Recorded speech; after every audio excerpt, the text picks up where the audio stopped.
往下移。房子大了，是什么？你可以考上数学校内。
但是爱钱爱到去贪污去贪什么东西的话，你就可以看看他的面貌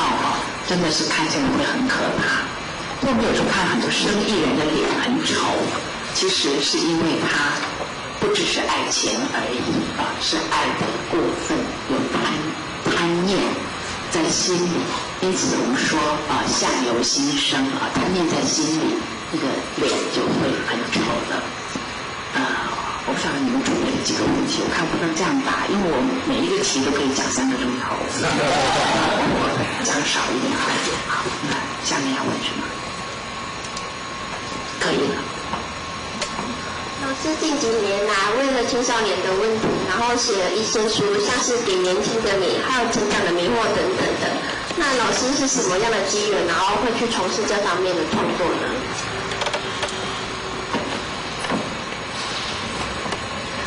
其实很多的事情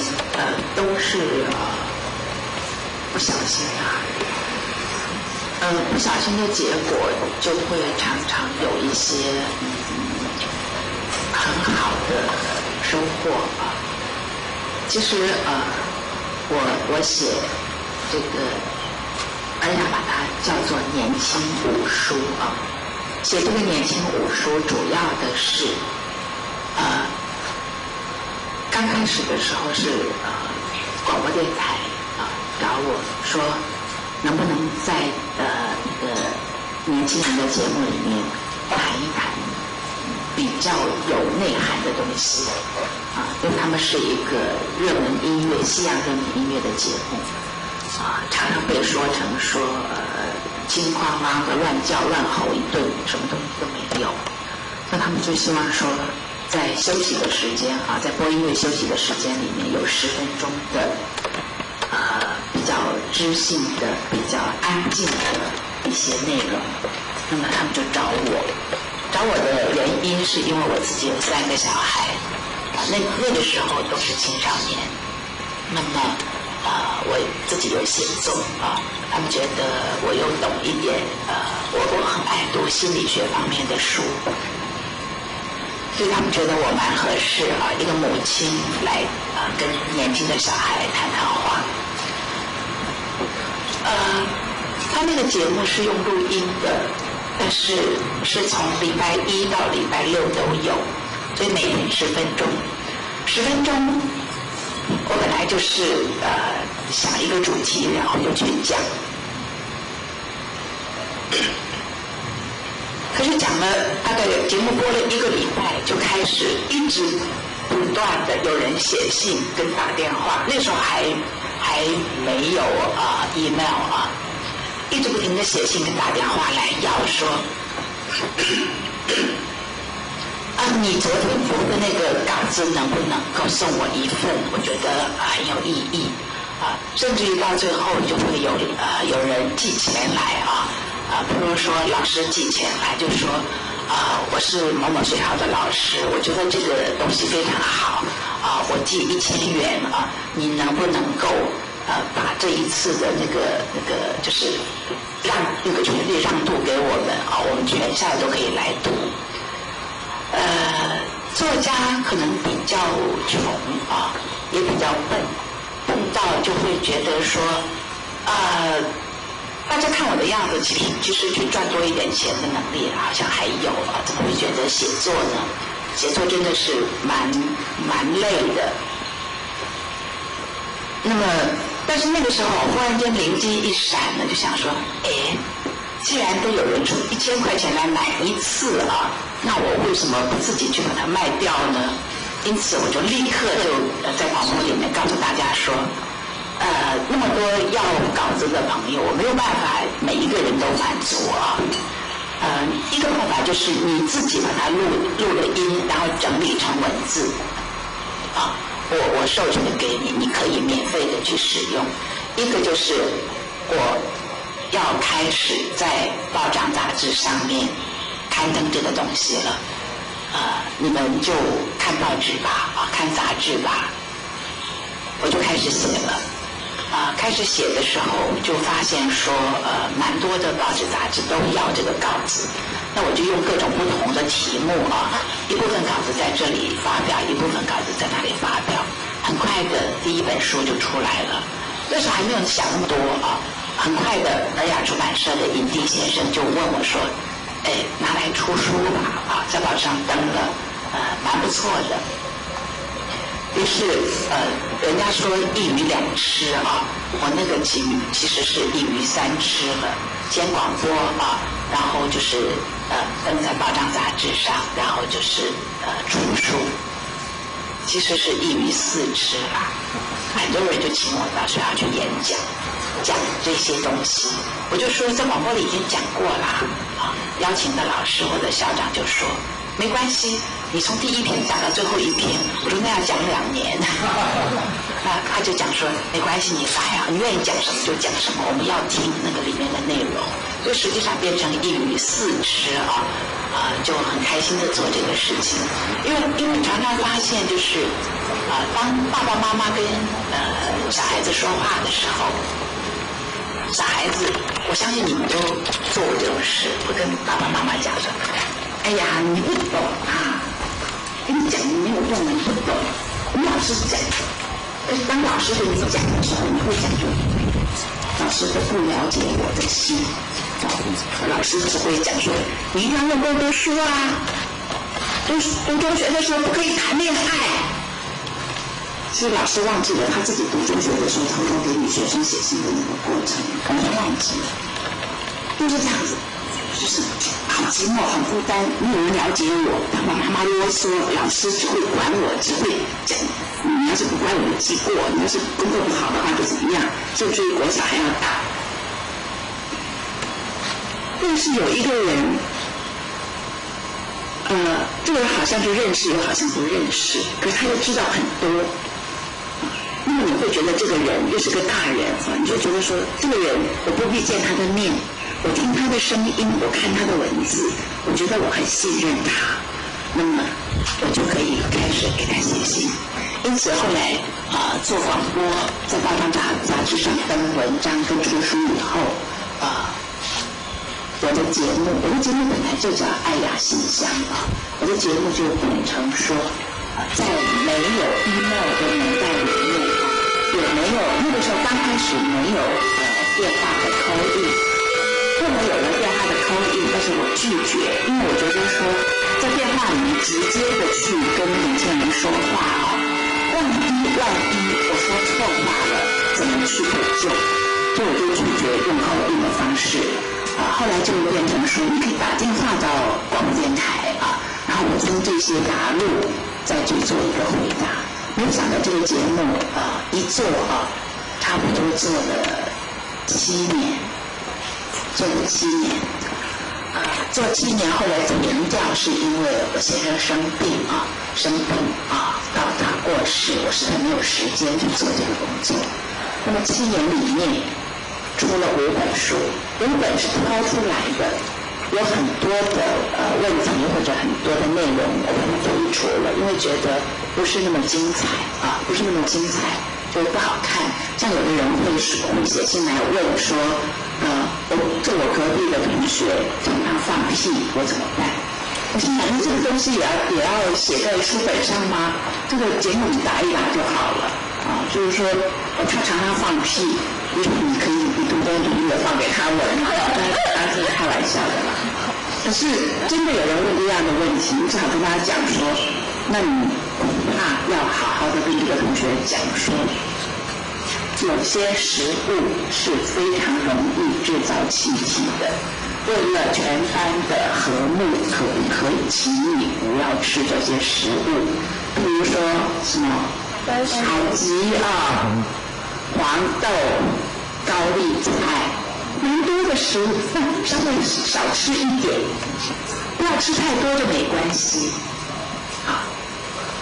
但是有些问题我就把它剔除了有些觉得蛮有趣的，蛮有意义的，就放在书里面，就这样子出了5本。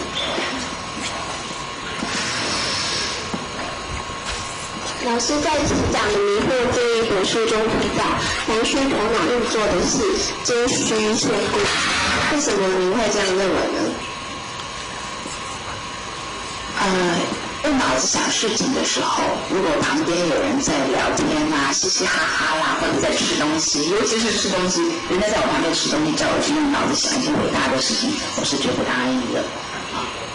那边香喷喷，你在这里想说关于丧葬的礼仪问题，你会不会吃东西？你心想这个东西，所以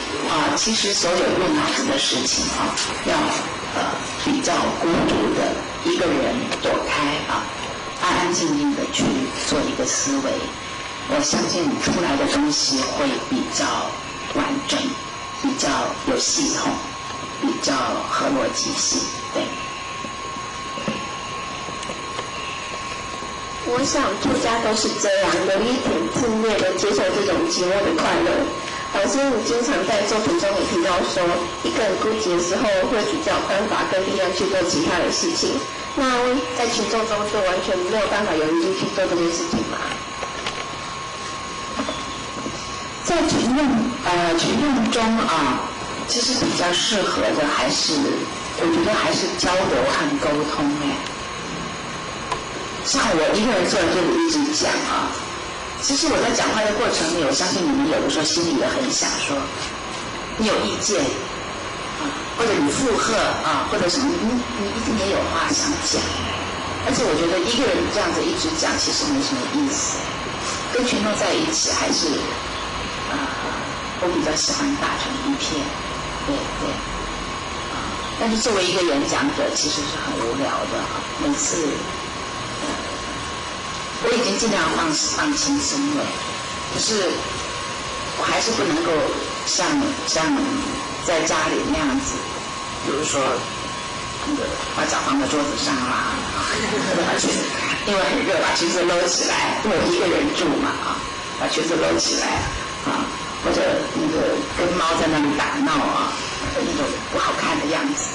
在群众中，你还是要注意到自己本身的一个仪态，本身的一个代表你自己的一个应该讲气质吧，美女气质。对啦，是不是头发再长一点比较好？到某一个年龄留长头发会很怪。但是有的时候你从后面看的一个长发美女其实身材也还不错，到前面一看说实在是蛮老的，留那种少女长发蛮奇怪的，这样子还好吧？这个发型的长短叫做不老不小。老师写作的起步时间也蛮晚的，然后这是为什么呢？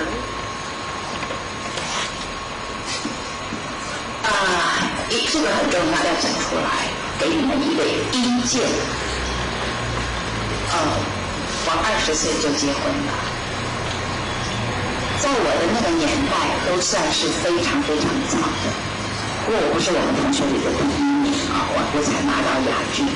，20岁就结婚了。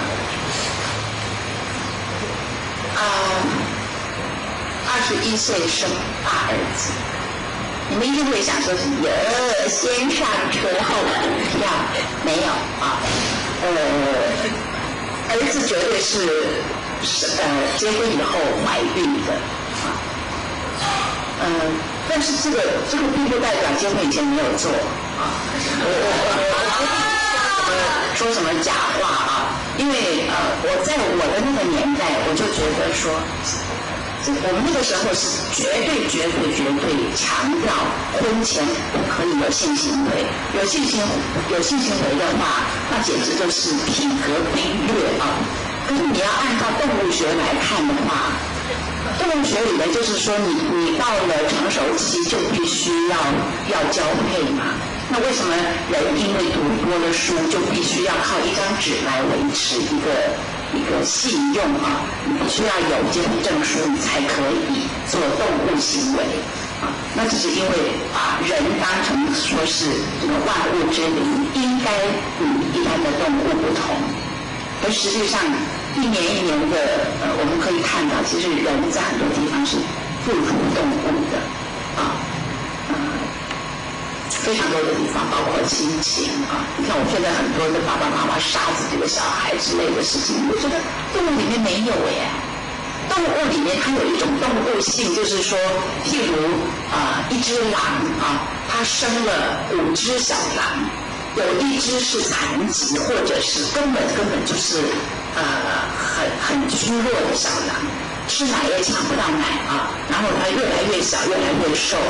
那么那个时候，母狼站在一个动物的这个本能，因为我们知道动物界很难获得食物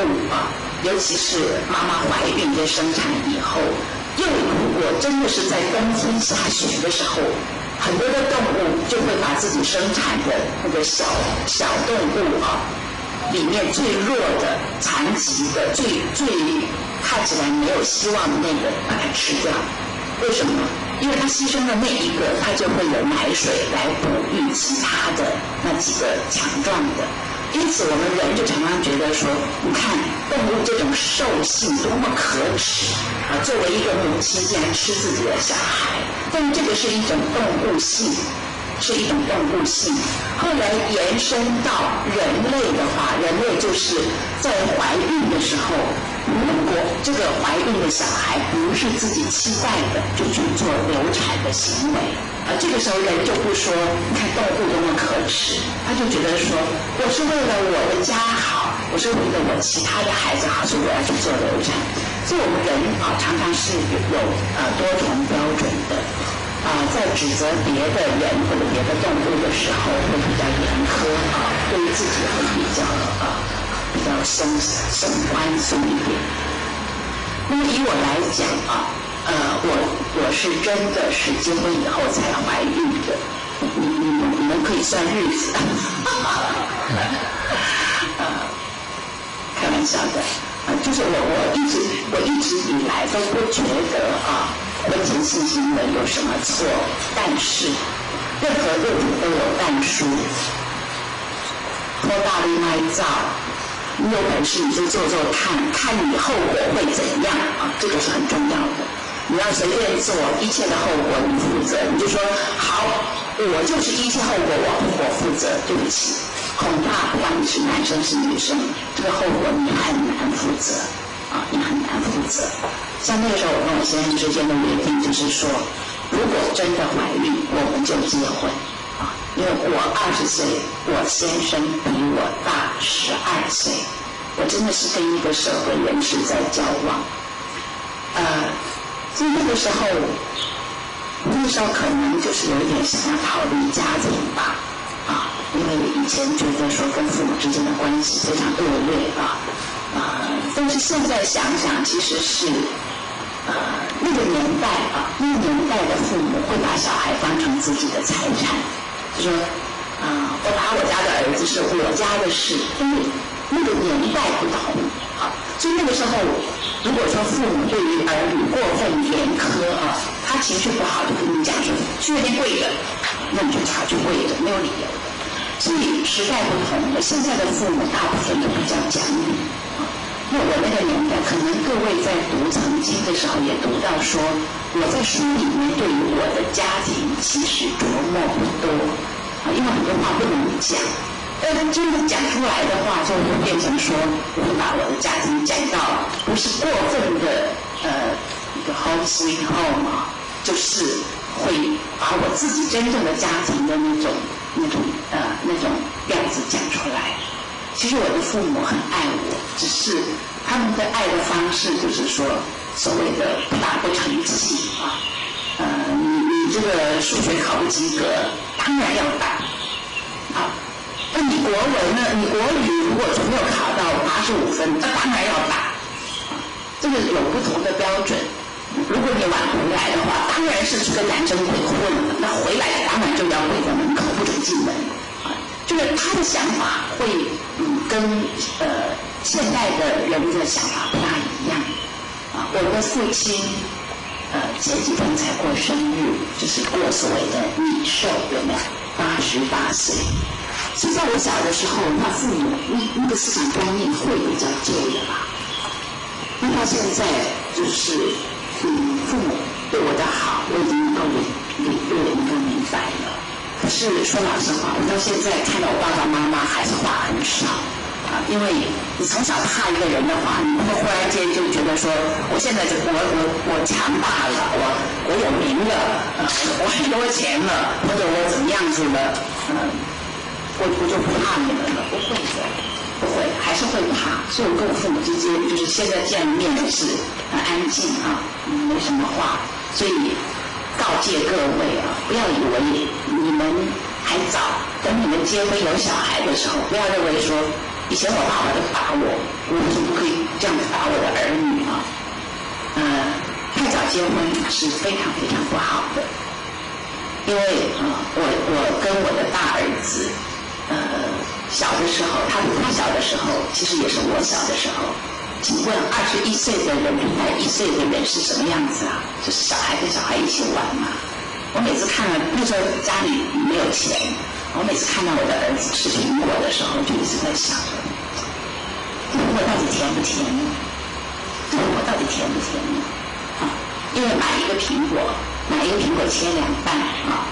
半个给儿子吃，半个留给我先生回来吃。因为我以前我也是以前旧时代的人啊，我那个时候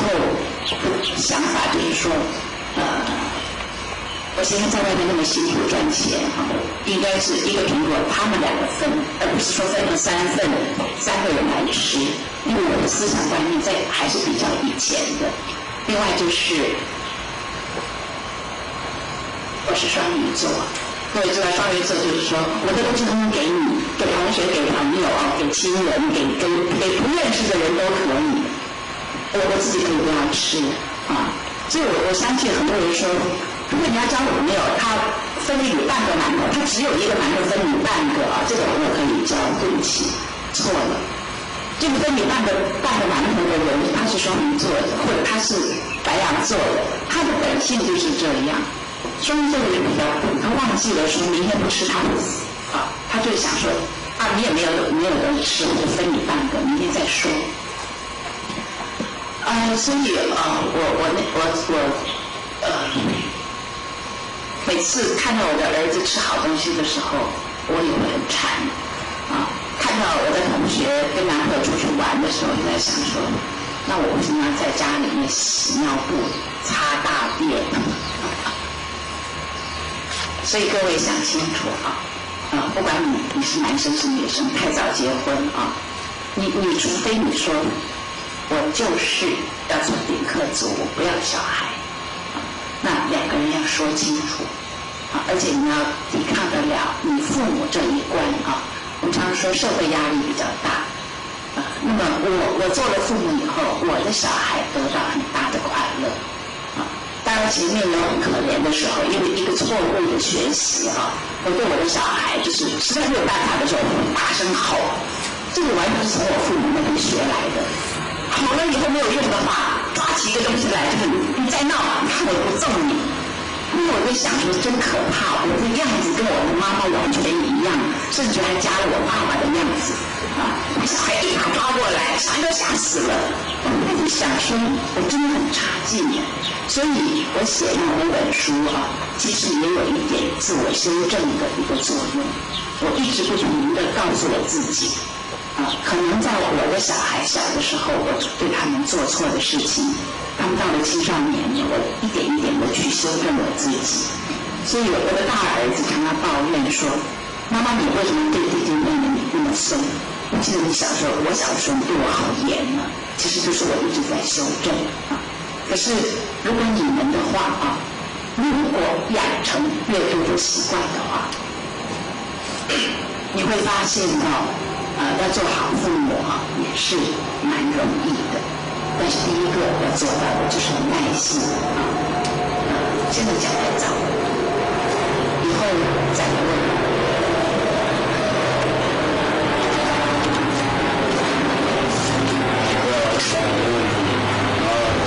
可是你们和节目的老师还是非常要好的朋友，然后你们2个是否之间的影响到彼此的创作，还是一些生活经验等等？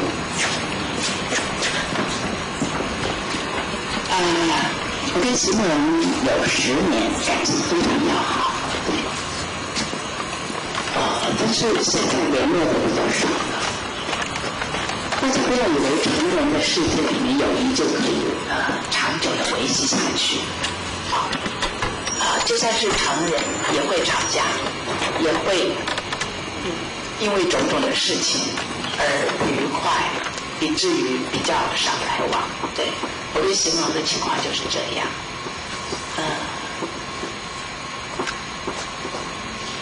有一个你们都知道的一个很老的歌手，叫做罗大佑。他曾经唱过一个歌，里面有一句歌词是说“永远是什么”有没有？爱情这东西我明白，可是永远是什么？没有永远，真的没有永远。对，只要活在当下就好了。你现在做你自己觉得你永远不会后悔的事情，但是以后会不会后悔不知道。你现在做你觉得你永远不会后悔的事情，如果你会后悔的话，那就不要做嘛。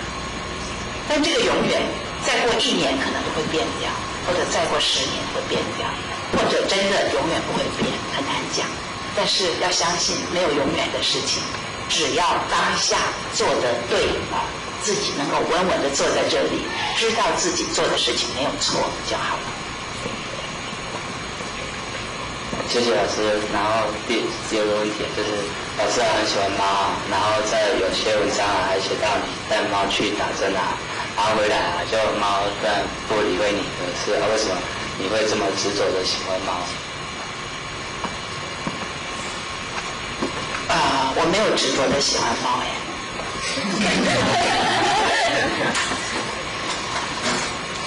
如果说真的是用动物来排名的话啊，我想我最喜欢的应该是狮子跟老虎，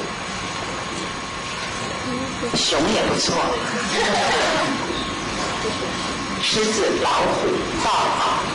熊，然后是狗，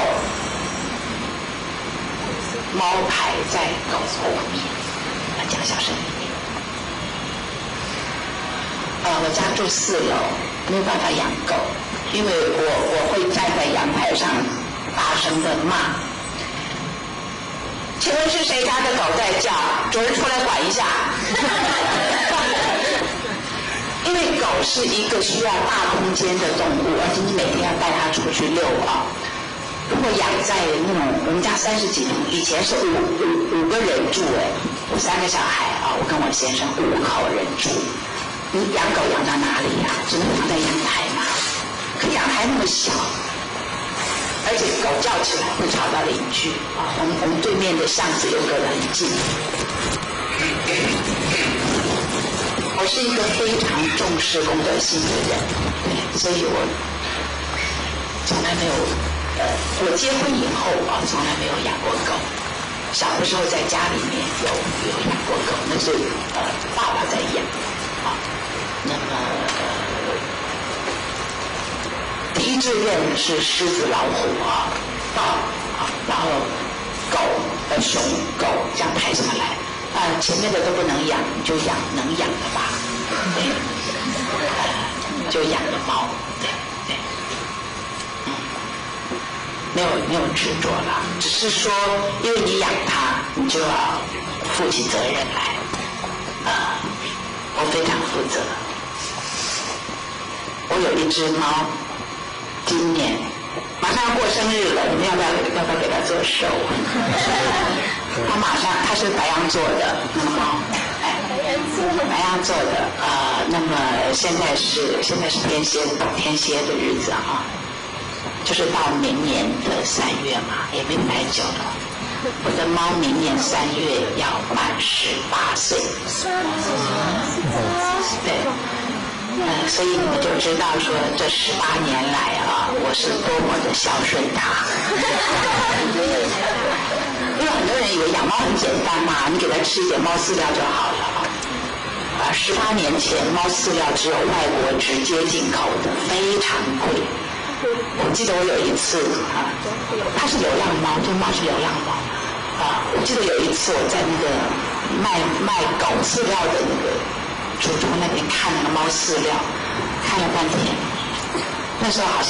像就是一个罐头好像要卖到50块台币吧，可是那是18年前。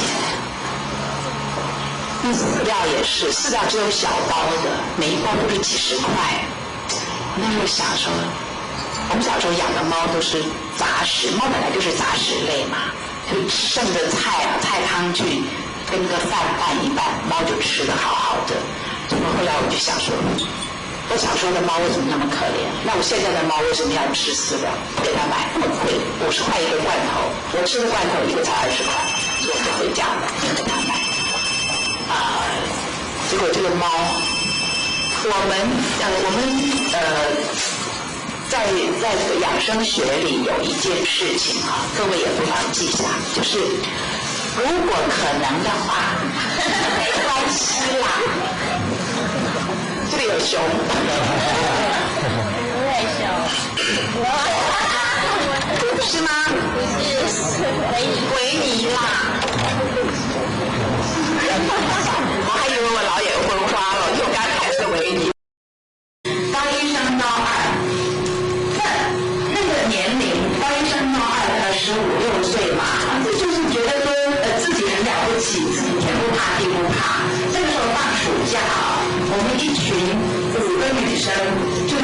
以骑脚踏车出去玩。骑脚踏车出去玩很简单嘛，只是有的同学脚踏车骑得不熟练，所以骑，你会发现5个人一回头少掉2个，每一次都是一回头少掉2个，他们骑得比较慢啊。那我们就在路上一边骂一边讲，就骂的人当然就很得意，我觉得怎么那么笨，骑那么久，腿那么短，好不容易等到了，差一点请我们吃丁同学的感情很好，就这样一路骑我们是从板桥的方向骑到莺歌去，找的同学就觉得说距离太近了，不够刺激，因此临时动议说，那我们去大溪，好啊，去大溪。我们就因为以前没有电话我们就5个人就很兴奋的骑脚车去大溪了，就人还没有到大溪2个人就已经屁走了，累死了。然后到了大溪不是的路越骑就越越来越累，所以到最后就是豆干也吃了然后面也吃了，因为有的去那么远，是因为没有带什么钱，而且以前大家环境都好。那到最后怎么办？5个人脚踏车放在那个路边，5个人就坐在地上。刚开始觉得扎营对着，就像这个时间开的，就坐在地上，然后每个人就是脸晒得黑红的，头发都风吹得乱七八糟，就像5个那个企鹅一样坐在地上，来来回回过的人都在看我们连笑都笑不出来了。结果后来就过来一个卡车，就停下来问说：“哎，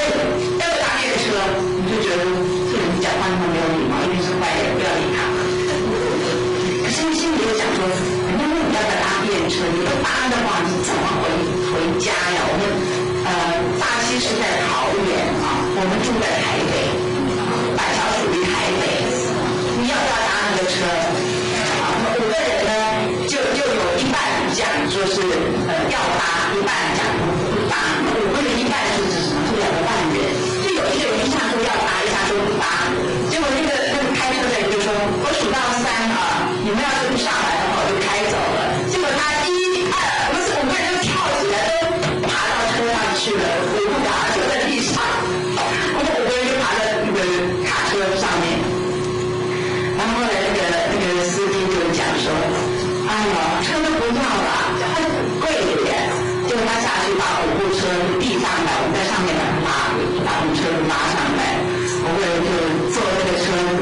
那个卡车很过瘾因为卡车司机就一路唱歌，一路问我们说：“你们谁要先下？”我们是一路有到树林的，最先的一个是从大溪的方向去的话，最先是到莺歌下一个同学，树林下一个同学，板桥下了3个，就一路这样子送我们到门口，你知道？我们就一直跟他讲说，不要到门口，因为他问我们你住哪里，我们就报个门牌号码给他听。他说那我要找门牌，说不要送门口，人家如果家里人以为是交了卡车司机做男朋友就惨了。他一定要这样送回家所以那种乐趣到现在的想法就是说那个时候就是神经病了，怎么会想到说从台北骑脚踏车到大溪去，太远了嘛。可是后来就觉得如果没有那一次的话，我们也不会感受到这种人情的温暖不然我们根本不认识，我们还一直在很小人之心的在车上面一直想说他等下会不会我们要钱还问你身上还有多少钱，身上还有多少钱。后来就结论就是屁啦，加起来都不到2块钱。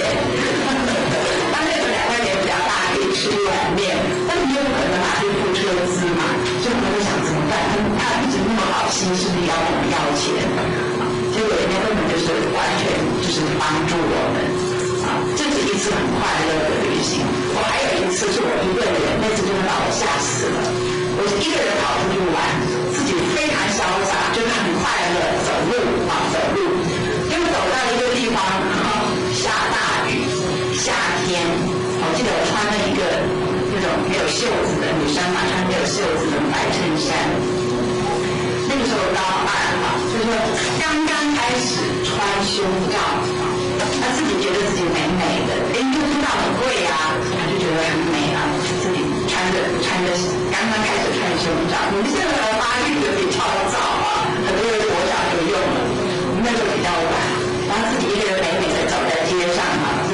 还夹了2本新买的书，我们夹着自己美美的走，忽然间下大雨，就躲到树底下去，躲到树底下就是很担心，因为夏天嘛，就很担心说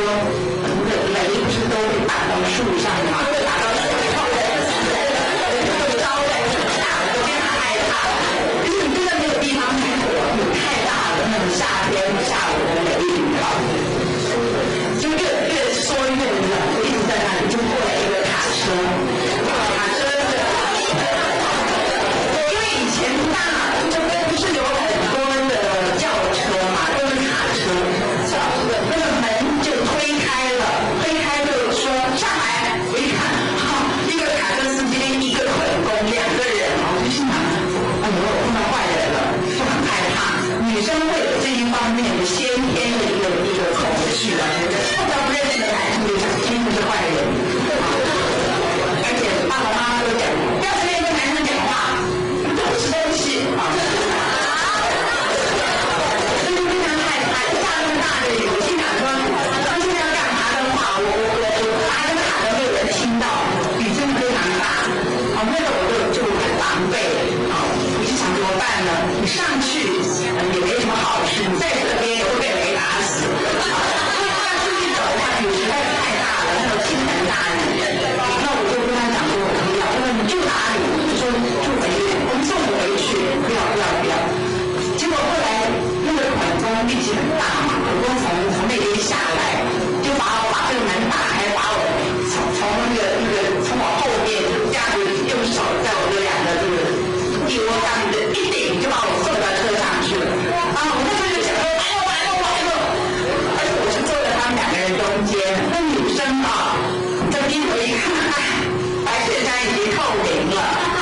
然后里面那个，我觉得说很像那个恐怖片的那个美丽的女主角遇到坏人哦。不过现实里面女主角比较不美丽的啊。那一个很多一个司机就一边坐一个，他们2个大概也发现说我很害怕，所以他们2个不说话。可是他不说话啊，外面雨那么大，那个雨刮根本来不及刮，他如果自己坐在那里，一个发现自己衣服透明，是一只手这样抱着，坐在那里不敢讲话，他们不讲话的结果，我觉得更恐怖了，就一直这样坐着，然后他就说你家怎么走？我说很远。他说你讲一个地址嘛。我们女生都知道爸爸妈妈讲的，不可以随便把电话号码给人家，不可以随便把自己家的地址告诉男生，对不对？所以我就讲说，不要到家里，到附近就好了。到附近还是有雨啊，我说一直走。结果他开了一个多钟头，你看我一个人就是这样跑出去玩，开了1个多钟头，那我就真的一直就不讲话。后来就听那个跟台湾话跟这个司机讲的。要死了，他就谈话讲，要死了，是不是我们反方向嘛？那个司机就讲说，你试试看，你女儿这样子在野地里面被那个雷打死的时候，你会愿意死吗？好感动啊！我就想说，他不是在演戏吧？后来想说，这种粗人不会演戏的吧？不是演戏的，是做给我看的吧？他是说，如果是你想让你女儿要是在这个野地里面淋大雨，会被雷打死，对不对？别人去救他，我就好感动，一直缩在那里，很冷，然后就开，终于开到我家那个巷子那里了。我就讲说，我在这里下车。他说到门口，他说不行，被爸爸看到会打。他就说，是我女儿的话，我也会打。我就下车抱着头，因为雨还是很大，抱着头跑回家去，因为还好爸爸不在家，冲进去，然后心想说，好像我碰到的是好人呢，不是坏人呢。一直碰到好人，真的。可是你知道我在哪里碰到他们吗？我那时候住在板桥和树林的中间啊。我出去玩，我是在那个山家那边，山家叫什么？山家叫山家，以前叫山子角。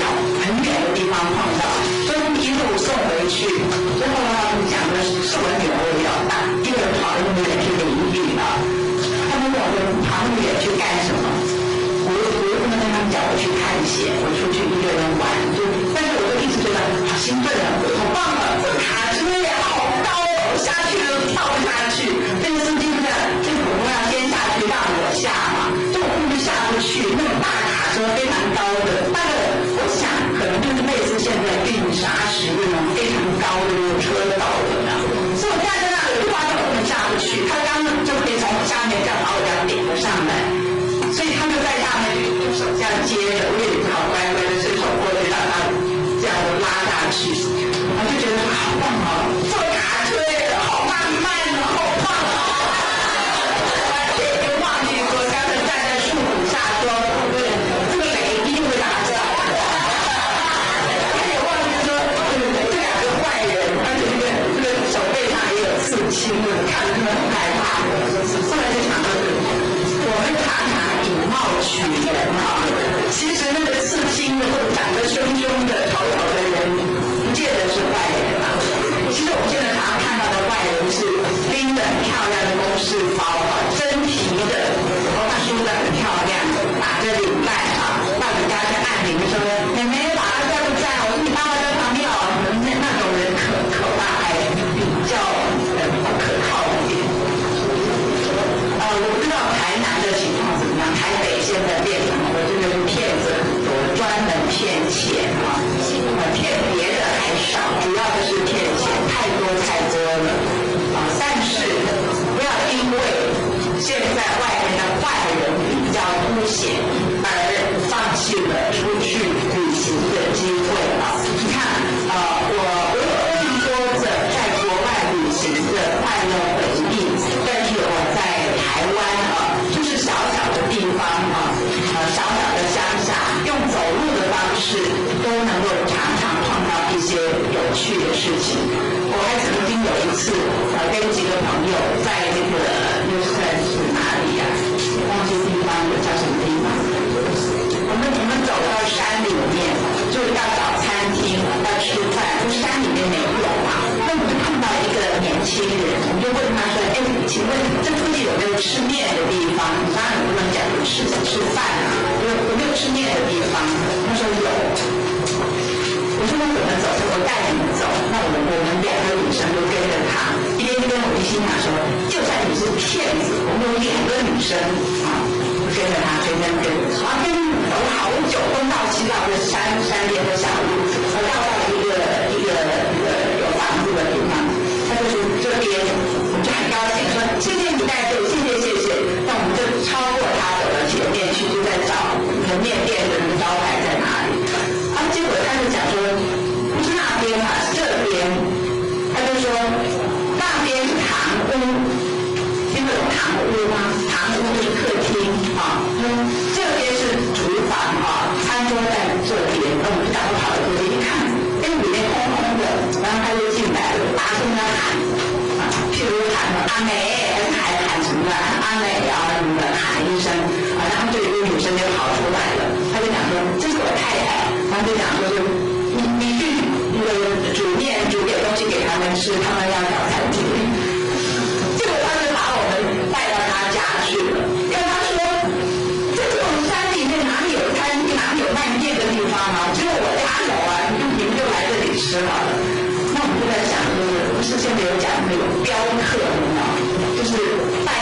你去旅行的时候，他跟你讲说，到我家去喝茶，然后把那个很烂的、很贵的茶叶或者是香菇卖给你们镖客。我们就在想说，我们2个这个样子不像有钱人，然后他们镖客了嘛，就每次都是用很小气的心眼去作殃人家结果什么吃面端不了碗面来结果还炒了米粉，还有那个切好的鸭子，还有青菜，我们做了2个大吃特吃，吃完了站起来，还傻的问人家说多少钱，那男的笑死了，那男的说这是我家呀，我家又不开面店，又开餐厅，问你多少钱？后来他就讲就是跟他太太讲说，你现在不要收了，因为纱罩起来，我们去采拔啦。然后他就跟他太太带着我们2个女生，我们就去他们家的园子里去采拔啦。然后就带了一大塑胶袋，2个人一人一个塑胶袋就把它带回台北，白吃白拿。然后等到走了以后，我们2个人笑死，说要死了，吃了人家的，拿了人家的，忘记问人家要地址了，我就这样回家了，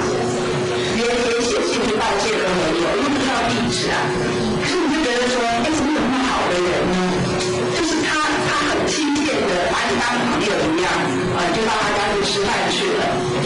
他就带路的时候，他也知道说附近根本没有餐厅嘛，那你们两个女生跑出来玩没有饭吃怎么办？他就只好去他家吃。那个你的感觉就是觉得说，真的啦，我们总是说这个世界啊很冷漠，很多的人大家谁都不理谁，就是自己过自己的生活。可是我一直都在旅行里面碰到有趣的人温暖的人待人宽容的那种人，所以我一直觉得旅行可以让一个人的心胸宽阔，因为你总是碰到这样的好人的时候，你待别人会多么好，你会记得嘛？你会记得人家待你那么好。如果你有机会对别人的话，当然你愿意对别人好一点所以如果可以的话，养成出去走走的习惯不一定要出国，出国是一种方式，但是在自己家附近在台南附近，或者到台北去探险，或者到高雄，或者就是随便走走，都会发现到有很多的乐趣希望大家能够因为在生活里面获得乐趣，而在自己的生命里面获得一些跟别人不同的东西那是非常好玩的一件事。那我们有一点点时间来问问题，不管是写作的不管是写作的，还是做人，还是跟朋友相处，还是怎么样的，旅行的，还是爱情的，都可以提出来问，都可以提出来问。好，有谁要先问问题？好，请讲。为什么我的笔名要叫爱呀？我写作的时候已经结婚了，那么我刚开始写作的时候，因为我不大懂应该怎么写，所以我一开始就写了一个爱情的故事。那么我是用第一人称讲的，说我非常想念那个男孩。可是等写好了要投稿，我在想我先生会不会讲说那个男的是谁？所以后来就心生一计我先生的名字里面有一个雅字，那么年轻觉得我就叫爱呀，就没话说了吧。所以文章登出来了，我先生看到了，我先生果然就说，哎，这个男的是谁呀？我说小说编出来的。他说，既然你叫爱雅，我还是第一名，就算有小说里面的男的，可能是第二名。所以他就恕我无罪，所以后来这个名字就一路用下来。他比较直接啦，因为那个时候年轻，以为说这样子蛮好玩的。好，刚才后面好像还有人要问，请讲。好的，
是其实不是每个人都有兴趣谈恋爱，也不是每个人的一生都有恋爱的发生。有的人会结婚，会生小孩，但是他们夫妻之间未必有很深厚的爱情，可能有感情，但是不见得是爱情所以爱情这个东西可以说我们用庸俗一点的方式来说，它真的就是可遇而不可求因此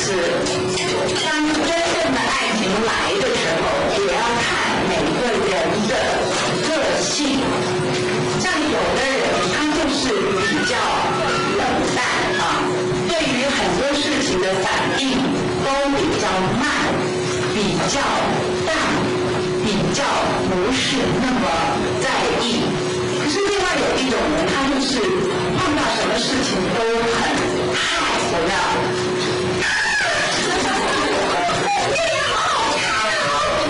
是我觉得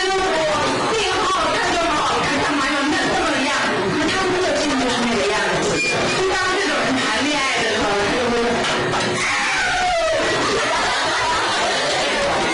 每个人不一样，所以你不要以为有些人碰到爱情他是冷冷的，就觉得说他的爱情是假的，不是，只是他的个性上面比较淡所以要看你的个性有的人根本就不需要爱情，他有没有那个感觉？没有那个感觉，他可能对其他的事情比较有兴趣所以爱情这个东西难说但是在读中学的时候，大概都是父母跟老师都一再的告诫，你们现在的工作是读书，要用功的读书，不要乱谈恋爱反正都是个腔调其实所有的老师包括自己的父母，可能读中学的时候都偷偷的爱慕过其他的异性或者同性但是等到他们在教导别人的时候，就会讲说你应该专心。为什么他要讲这种话？因为他在读书的时候，因为有了谈恋爱的心和谈恋爱的事情的发生，因此影响到他的生活，因此影响到他的学习。所以他现在会告诉你说，他其实是有经验的，他其实是过来人，因此他非常知道读书的时候谈恋爱好像获益少，受损多但是我们也认真的说一件事，恋爱是可以阻止的吗？很难你上课上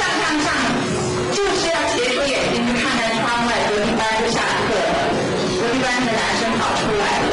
隔壁班就甩你一跤你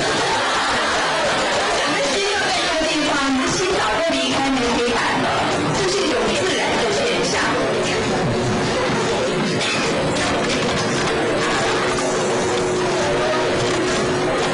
所以面对这种自然的现象，我们能够做的可能就是你要提醒自己，我可以喜欢隔壁班的那个人，但是不要把事情搞得太糟糕了。譬如你的成绩本来就在中等的，啪直线落下来，那就不好玩了嘛。然后你这边要讲他，这边要顾功课，到最后你就是脑筋里面都会错乱，你不晓得怎么办好。因此我比较喜欢的一个态度就是，我喜欢比较强的异性，我不喜欢那种窝窝囊囊的。说窝窝囊囊不见得是功课不好，就是做事不负责任的那种。那你跟他在一起，其实不会有什么快乐我喜欢强者，那我自己必须怎么样？我自己也必须是强者对不对？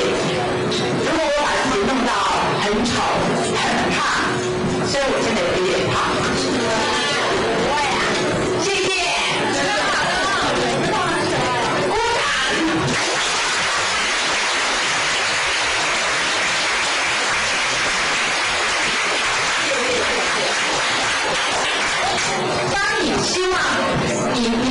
欢的人是比较优秀的时候，你自己必须先优秀嘛，对不对？如果说你觉得说我就是喜欢这个全班最丑的、功课最烂的、长得最讨厌的、讲话最没意思的人，你不是这样子吗？如果你真的这样喜欢也可以，那你自己也可以去匹配他，但问题他不见得喜欢你这个样子。一般的人都是喜欢对方再怎么样看起来像的样子的，因此你用一种心态去想，如果我因为喜欢他而变得功课退步，晚上睡不好觉，长得满脸青春痘，他会喜欢你吗？不会吧。所以我们自己要先强，你自己各方面都不错的时候，你才有权去挑那个不错的嘛，对不对？所以各方面来讲，就是尽量让自己维持在一个正常状态。也许你会有一点退步，但是要赶快把自己拉回来，而不是说你各方面都很差，你还希望说那个王子能够看你两眼。那王子心里可能觉得说，